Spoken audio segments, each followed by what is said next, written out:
आमचं सगळ्यांचं आवडलं. आम्ही रूम मधून खाली आले अॅनिव्हर्सरी या दोघांना. तर आता आम्ही जाणार आहोत काही देव मंदिरला, आमची वृंदावन परिक्रमा सुरू करणार आहोत. तर आता आम्ही संतोषी मातेचं दर्शन घेतलं आहे. आता आम्ही आमची वृंदावन परिक्रमाला स्टार्ट करणार आहे.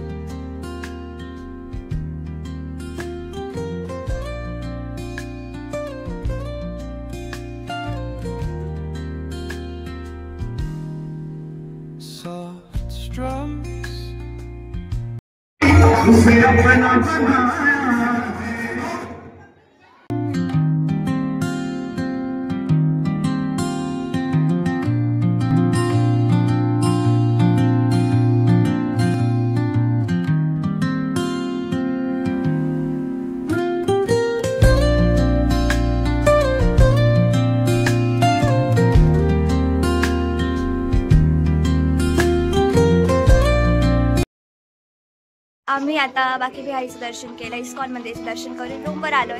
आता किती वाजले? आता 1:11 झालेला आहे. आता सगळे मंदिरं बंद झालेले आहेत. उघडणारे 5 वाजता म्हणून जे मधला पिरियड आहे त्याच्यामध्ये आम्ही झोपणार.